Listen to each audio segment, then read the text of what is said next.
नमस्कार, मैं हूं प्रवीण और आप देख रहे हैं आपका अपना चैनल वायरल सच। और अभी हम मौजूद है गुरुग्राम के सेक्टर 102 में एलपीएस स्कूल के पास। और आपको बता दें कि धनकोट चौक से जब हम दिल्ली की तरफ चलते हैं 75 फुटा रोड के ऊपर, और ये आप स्क्रीन पे साफ साफ देख सकते हैं कि अवैध कॉलोनी कट चुकी है। और ऐसा शायद गुरुग्राम में ही आपको सुनने को मिलेगा कि सेक्टर्स के अंदर अवैध कॉलोनियां। जी हाँ, बिल्कुल, ये कोई ताज्जुब की बात नहीं है। यहाँ का एक कल्चर बन चुका है कि चाहे वो राजनीतिक संरक्षण हो, चाहे वो अधिकारियों का संरक्षण हो, यहाँ से सिर्फ पैसा कमाना है, गुरुग्राम का सत्यानाश करना है, अवैध कॉलोनियां काटनी है। उसके अंदर प्रशासन को या यूं कहे कि सरकारी खजाने को जितना भी नुकसान होता हो कोई फर्क नहीं पड़ता इन निकम्मे और भ्रष्टाचारी अधिकारियों को। क्योंकि हम इसलिए कह रहे हैं कि डीटीपी अमित मदोलिया जी, आप सुशांत लोक में जाते हैं, आप उन एरियाज में एक एक दिन में हजारों सैकड़ों आप नोटिस वहां पे ऑफिस ऑन द स्पॉट, लेकिन यहाँ आपका ऑफिस ऑन द स्पॉट क्यों नहीं है? क्या यहाँ पे कोई राजनीतिक संरक्षण है? उसकी एवज में आप यहाँ पे नहीं आ पाते। भारतवर्ष में ऐसा कहा जाता है कि जब भी शादियों का सीजन आता है तो एक शादी से बहुत से लोगों को बिजनेस मिलता है। वो बात चाहे ब्यूटी पार्लर्स की हो, वो बात चाहे कैटरर्स की हो, टेंट वाले की हो, गाड़ी वालों की हो, टैक्सियों की हो, गेस्ट हाउसेज की हो, या फिर हम बैंक्वेट हॉल्स की बात करें, पूरे मार्केट को बिजनेस मिलता है एक शादी से। और आपको बता दें कि वही कल्चर अब गुरुग्राम में है। एक अवैध कॉलोनी कटती है तो बहुत से भ्रष्ट अधिकारियों को धंधा मिलता है यहाँ पे।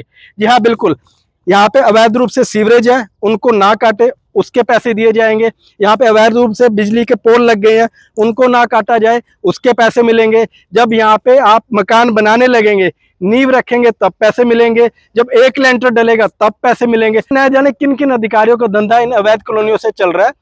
और नायब सैनी जी, आपसे हम उम्मीद करते हैं कि आप प्रदेश के मुखिया हैं, आप गुरुग्राम की ग्रीवेंस कमेटी के चेयरमैन भी हैं। और आपने अभी पिछले दिनों देखा कि बड़ा ही दर्दनाक हादसा गुरुग्राम के अंदर हुआ कि जल भराव से 9 लोगों की मृत्यु हो गई। कोई छोटी बात नहीं है, बहुत ही दर्दनाक बात है। लेकिन वो हुई क्यों? उसके बाद प्रशासन ने क्या किया? अवैध कॉलोनियां कट गई, अवैध मकान बन गए, जगह जगह पे इंक्रोचमेंट हो गई। जो नाले पानी के थे, जो जोड़ थे पुराने, पानी के रास्ते बंद कर दिए गए। वही काम अब दोबारा से चल रहा है। यहाँ पे अवैध कॉलोनियां कट रही हैं, जहाँ पे 4 लोगों को रहना है वहां पे 40 लोग रहेंगे, जहाँ पे 4 परिवारों को रहना है वहां पे 400 परिवार रहेंगे। तो ऐसे में उसके बाद की स्थिति क्या होगी? सिर्फ पैसे को देखकर, कि वो चाहे कोई राजनीतिक लोग यहाँ पे हो, चाहे कोई बिल्डर माफिया हो, अवैध कॉलोनियों की बात करें, यहाँ पे आप बिल्कुल तमाम स्क्रीन पे जो आप सिचुएशन देख रहे हैं कि सीवरेज की पाइप्स यहाँ पे ऑलरेडी है, यहाँ पे सीवरेज डाल दिया गया है। शायद सरकार इसमें विकास महसूस कर रही होगी कि कॉलोनी कटने से पहले सीवरेज डाल दिया गया है।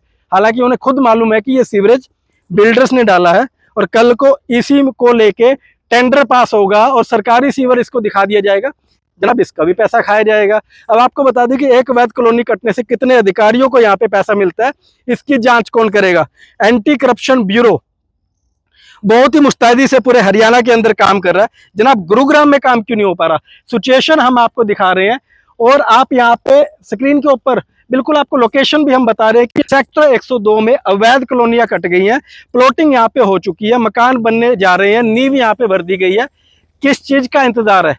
जब गरीब लोगों का पैसा फंस जाएगा उसके बाद आप पीला पंजा यहाँ पे लेके आएंगे, वहां वही लूटने का काम करेंगे कि यहाँ पे अवैध निर्माण के ऊपर काम किया जा रहा है। कहते हैं चोर को मत मारो, चोर की माँ को मारो। जो अवैध कॉलोनियां काट रहे हैं, आप उनके ऊपर कार्रवाई क्यों नहीं करते? जो बिल्डर माफिया यहाँ पे अवैध प्लॉट्स बेच के अपना पैसा लेके रफू चक्कर हो जाएगा, उसके बाद गरीब लोगों के पैसे फंस जाएंगे, फिर आप यहाँ पे कार्रवाई करेंगे, पीला पंजा लेके आएंगे, वाह वाही लूटेंगे, खबरों में आएंगे कि हमने न जाने कौन सा मुकाम यहाँ पे हासिल कर लिया। मुख्यमंत्री जी, सिर्फ आप ही से रिक्वेस्ट कर सकते हैं, क्योंकि गुरुग्राम के अधिकारियों के कच्चे चिट्ठे आप रोजाना वायरल सच पे देखते हैं, और आज अभी आपको एक और दिखा रहे हैं कि इनसे उम्मीद नहीं है। चाहे वो डीसी साहब हो, चाहे निगम कमिश्नर हो, सारे गुरुग्राम का भट्ठा बिठा रखा है।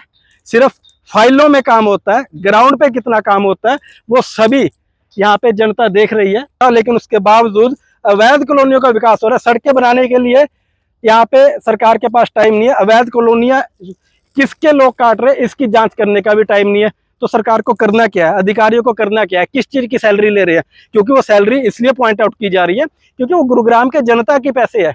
गुरुग्राम की जनता ने रेवेन्यू दिया, पैसा दिया, उसके बाद आपको सैलरी मिल रही है, और आप अधिकारी नहीं है जनाब, आप जनता के सेवक है। आपको गुरुग्राम की जनता के लिए लगाया गया है और आपको जगाना वायरल सच का काम है और वो वायरल सच लगातार बखूबी करता रहा है और करता रहेगा। लेकिन सवाल ये है कि क्या सीएम फ्लाइंग स्क्वाड, क्या एंटी करप्शन ब्यूरो, क्या गुरुग्राम का प्रशासन या यूं कहें कि गुरुग्राम का निठल्ला प्रशासन यहाँ पे कोई कार्रवाई करेगा? क्या ये ढूंढ निकालने का प्रयास करेगा? वह तो आपको ढूंढने की जरूरत नहीं है। तहसीलदार साहब के पास जब रजिस्ट्रियाँ होने के लिए जाएंगे तो आपको पता चल जाएगा किसकी जमीन है, किसने प्लॉटिंग की, और हो सकता है ऑलरेडी आपके पास सारी रिपोर्ट भी हो कि यहाँ पे कॉलोनियाँ कट चुकी हैं, यहाँ पे अवैध निर्माण होने वाले हैं। और शायद ये भी एक ओकेजन है, कहते हैं आपदा में अवसर ढूंढो, ऐसा सत्ता पक्ष की पार्टी के द्वारा कहा जाता है। और ये भी आपदा में अवसर ढूंढने जैसा ही है कि गरीब लोगों को फंसा दिया जाएगा, फिर उनके छज्जे तोड़ने के लिए उनसे पैसे मांगे जाएंगे। आपदा में अवसर ढूंढने का आप काम करें, ऐसा मत कीजिए। गरीब लोगों की बद्दुआएं लगेंगी, गुरुग्राम का सत्यानाश होगा तो गुरुग्राम के लोगों की बद्दुआएं लगेंगी। आप गुरुग्राम का सत्यानाश होने से बचाएं।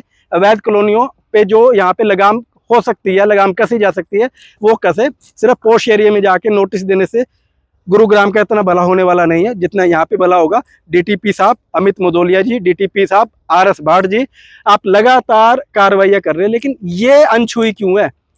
आखिर ऐसी कौन सी मजबूरी है कि जो यहाँ पे आने से रोक देती है, या ऐसी कौन सी कमजोरी है कि टीमें यहाँ पहुंच ही नहीं पाती है? ऐसा नहीं है कि किसी गांव में अंदर जाके है, बिल्कुल आपको लोकेशन दोबारा बता रहे हैं। धनकोट चौक से जब आप दिल्ली की तरफ जाएंगे 75 फुटा रोड के पास ये एलपीएस स्कूल है, उसके पास एक बड़ी बिल्डिंग बन रही है और एक यहाँ पे शीतला माता मेडिकल कॉलेज बन रहा है, जिसकी बड़ी बड़ी यहाँ पे उसका क्रेडिट लिया जाता है कि गुरुग्राम के अंदर मेडिकल सुविधा है। कि जनाब आपके पास सारी लोकेशन है, तो उसके बाद अगर आप यहाँ पे नहीं आ रहे तो सवाल निशान आपके ऊपर भी है। लेकिन वायरस लगातार बुलंदी से ऐसी आवाज उठाता रहेगा। प्रशासन को काम करना होगा, नहीं करेगा तो सीएम साहब को कहीं ना कहीं संज्ञान लेना होगा। और उम्मीद करते हैं ईमानदार सरकार में अवैध कॉलोनियों पे लगेगी लगाम।